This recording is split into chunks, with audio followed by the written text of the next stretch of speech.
Olá, minha gente, tudo bem por aí? Espero que tudo esteja bem por aí com vocês.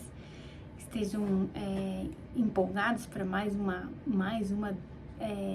dois capítulos da nossa maratona de 360 dias. Hoje a gente vai continuar aqui, lembrando que nós estamos em Gênesis 1. Hoje a gente vai ler o 21 e o 22. E com certeza vamos aprender grandes coisas aqui, continuando aquilo que nós estamos aprendendo desde o primeiro dia que a gente está aqui nessa maratona. São 11 dias caminhando nessa maratona. Confesso que é desafiador, mas ainda faltam uns 300 e... agora já não 300, né, que são 360, já foram 11, então falta 200 e alguma coisa. E com certeza é desafiador, mas se vocês me ajudarem, eu vou continuar. Bora lá, vocês escutem e eu faço a minha parte aqui, tá bom? Então vamos continuar aqui. No 21 diz assim: assim Deus criou os grandes monstros do mar. Ou seja, tem grandes monstros no fundo do mar. Eu tava até vendo outro dia uma reportagem que diz assim que o homem, por mais inteligente que ele é, por mais que ele estude as coisas do mar, até hoje não se sabe exatamente o que tem dentro do fundo do mar, que até hoje não se chegou até o fim do, digamos, a gente vai no rio, você sabe que tem um lugar que acaba, um poço, ele acaba, mas no mar, eu vi um estudioso falando sobre isso, um professor, e ele falou que até hoje eles não conseguiram chegar ao fundo do mar. Alguns lugares, sim, tem acesso e tudo, mas literalmente ainda não chegaram lá, não sabem o que tem no fundo do mar. E aí falou aqui, né, fala, né, que Deus criou os grandes monstros do mar. Meu Deus. Tem coisa lá dentro do mar que a gente jamais vai, que os nossos olhos não vão ver e que Deus criou, estão lá. Tanto que tem aqueles aviões que caem no fundo que caem no mar e eles desaparecem porque a profundeza é tão grande que não tem nenhum sinal de onde pode estar esse avião ou o que seja que caiu lá no fundo do mar. Então tem coisas que Deus criou que a gente jamais vai ter acesso. Nessa época, quem sabe numa época mais para frente, os nossos netos, os nossos bisnetos, quem sabe, eles vão ter acesso a essas coisas, mas quem sabe vai ter coisas que a gente não pode nem imaginar. Bom, eu com a minha mente fértil, né, fiquei imaginando que tipo de monstro é esse, né, se deu para ele colocar aqui. Vou até ler de novo aqui no onde é que a gente tá? No 21. Assim Deus criou os grandes monstros do mar. Ele criou os grandes monstros. E aí vamos continuar aqui que é mais impressionante ainda, tá bom? Olha só. E todas as espécies de seres vivos que em grande quantidade se movem nas águas. Em grande quantidade se move nas águas. Quando a gente vê um cardume de peixes, né? Gente, é uma quantidade impressionante, assim, tem as imagens, assim, né, que eles conseguem pegar do alto e aí ver os tubarões andando e os peixes dando espaço e ele passando, assim. E como é que aqueles peixes sabem que eles têm que andar desse jeito? Quem falou para eles que eles têm que andar em grande quantidades? Eles andam em grande quantidade, eles andam juntos, cada espécie anda junto no seu grupo. Que aprendizado tremendo, né? Quem ensinou esses peixes que eles tinham que nascer e crescer e ficar no seu bando, ficar todos juntos, né? Nossa, isso, como dizer, bugou a cabeça again, novamente a cabeça estourou. Como assim? Como que esses peixes sabem que eles têm que andar em bandos? Quem ensinou isso para eles? E aí me vem à memória uma coisa muito importante, né? Que quando a gente veio morar para os Estados Unidos, então a gente deixou muita coisa para trás. E eu sempre trabalhei em restaurante, sempre trabalhei com restaurante ou na agricultura ali, na mão, na massa, na agricultura, no trabalho braçal mesmo ali, ou no restaurante. E aí, quando eu vim morar para os Estados Unidos, apareceu a oportunidade de eu trabalhar de babá. Aí minha amiga falou assim, eu vou lá no primeiro dia para te ensinar o que você tem que fazer. Eu ia pegar um bebezinho de 3 meses, que uma outra amiga estava cuidando, e aí ela teve eu não me lembro qual foi a razão, e ela não podia mais cuidar. Ela passou o bebê para mim cuidar, porque a gente morava no mesmo prédio, enfim, a mãe achou legal a ideia, porque era no mesmo prédio, só mudaria de apartamento, então para ela ficou fácil. Tá. Chegou o tal do dia de chegar esse nenê, a minha amiga teve problemas com o filho dela, e ela não pôde vir. Mas quando eu peguei aquele bebê no colo, ele chegou lá, ela não me perguntou se eu sabia cuidar, não perguntou nada. É brasileira, deve saber cuidar. Ela era, acho que era filipina, alguma coisa assim. Não falava inglês, eu não falava inglês e ela também falava muito pouco.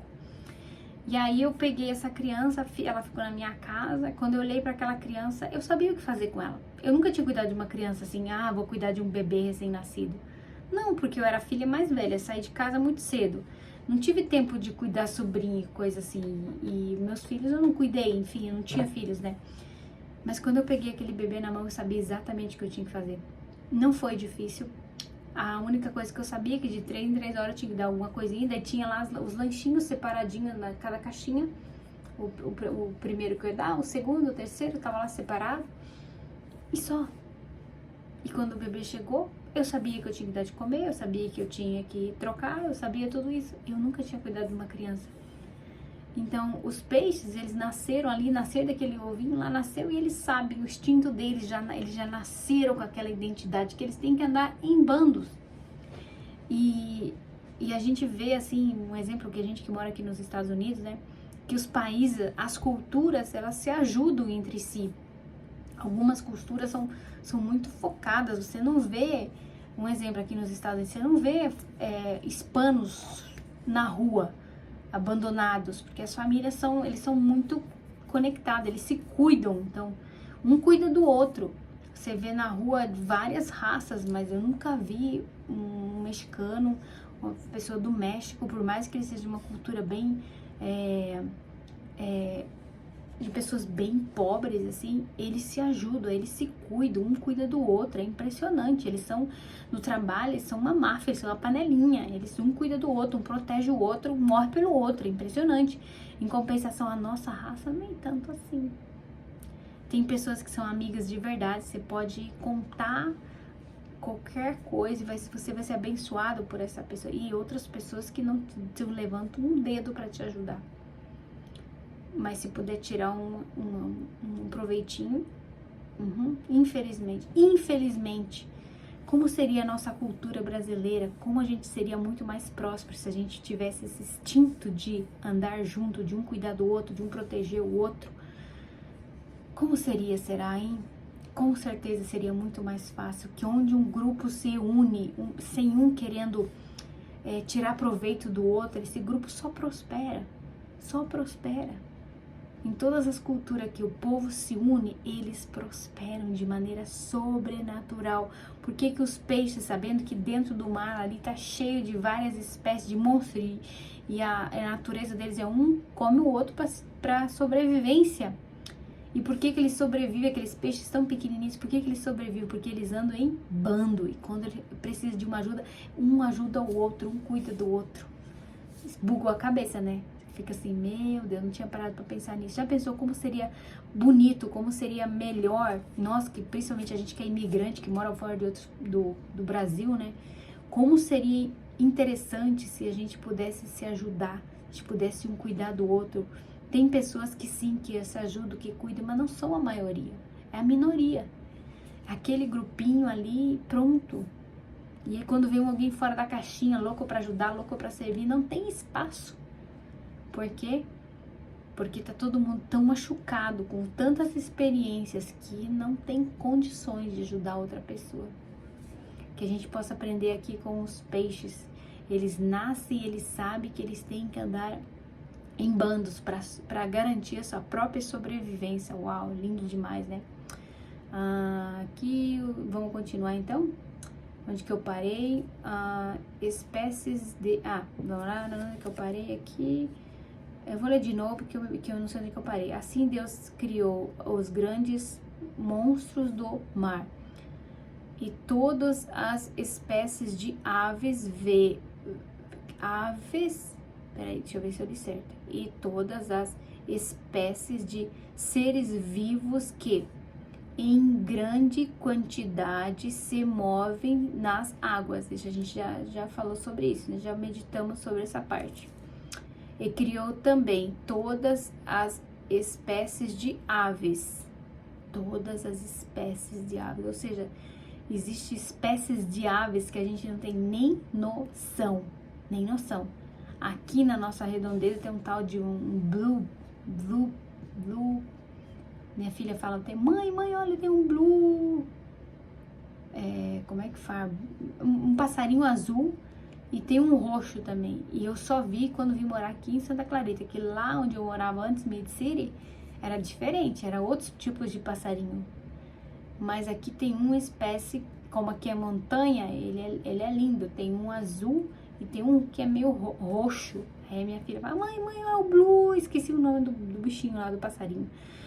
E ele canta, que faz um algazara. Quando a gente veio morar aqui, tinha uma planta que tipo um coqueiro, tinha umas sementes lá, parecia um coco, né? Mas aqueles cocos pequenininhos, sabe? Gente, aquilo era uma passarinhada, uma cagação, uma coisa assim, lindo, mas também, ó. Só que como eu tava derrubando o muro da nossa casa pro lado da casa do vizinho, a gente cortou as 3 árvores que tinha. Os passarinhos foram embora. No momento que a gente cortou as árvores, os passarinhos desapareceram. Quando acabou a comida, eles foram embora, ou seja, eles migraram para outro lugar. Ó, aprendizado, mais um aprendizado, onde não tem comida, eles não querem ficar ali. Então, de vez em quando aparece um, mas não tanto como era antes. Era uma coisa mais linda, de manhã cedo você levantava, era aquela serenata de tanto passarinho cantando, fazendo festa em redor daqueles cocos. A gente cortou a árvore, por causa que estava perigoso para casa, para casa do vizinho, enfim. E aí os passarinhos desapareceram, né? Vamos continuar aqui para a gente finalizar o capítulo de hoje. E Deus viu que o que havia feito era bom. Estamos aqui no nosso 6º bom, no primeiro capítulo de Gênesis. Deus, mais uma vez, elogiando o que Ele fez, a criação dele. Gente, que coisa mais linda! 6 vezes nesse capítulo, em 11 versículos que a gente leu, Deus falou 6 vezes, o que eu fiz é bom. Como a gente tem dificuldade de reconhecer o que a gente faz. Hoje de noite eu fiz uma comida, aí eu tava com uma vontade de comer, pra quem é do interior sabe que é arroz carreteiro, né? Arroz, tipo um risoto com carne de churrasco sobrada, né? Aí eu coloquei uns vegetais lá, e eu fiz, e quando eu comi a primeira coisa, eu falei, nossa, que coisa boa. E a minha filha, não, não quero comer, não tô com fome. Ficou lá beliscando assim, comendo os milhozinhos, e eu lá, meu Deus, que delícia. Nossa, eu tava tão empolgada comendo aquela comida, e de repente ela pegou e experimentou, ela serviu 3 vezes depois. Ou seja, enquanto ela tava só olhando pro resultado, ela não tava nem aí, não tô com fome. Mas quando ela botou na boca e sentiu aquele sabor, ela serviu 3 vezes o prato. Então, na nossa vida é a mesma coisa. Quando a gente experimenta essa delícia que é andar com o Senhor, a gente fica querendo mais. E aqui nós aprendemos aqui que Deus criou os peixes, criou as aves, e ele, nossa, isso é muito bom. Meu, como eu sou inteligente. Nossa, eu queria ver Deus nessas horas e perguntar para ele, o que o senhor pensava? O senhor falava que era muito bom, porque minha mente limitada não consegue imaginar o tão lindo que isso é, tá bom? Então vamos terminar por aqui, senão vai avançar. Eu não quero não quero fazer vídeos muito longos, porque eu não quero que você comece a assistir e você fique aburrido, vai, não aguento escutar essa ladainha dessa menina falando. Quero entregar a mensagem que Deus colocou no coração nesse versículo e deixar você meditando. E eu quero que você pegue uma Bíblia e vá acompanhando comigo, né? Não fica só escutando o que eu tô falando. Vai lá e vê você na sua versão da Bíblia que você tem e vai ter suas experiências, bugar sua cabeça igual a minha e ver a beleza e a grandeza do que Deus deixou pra gente aqui escrito, né? Nossa, já são 11 dias que a gente tá aqui falando e o assunto não esgota.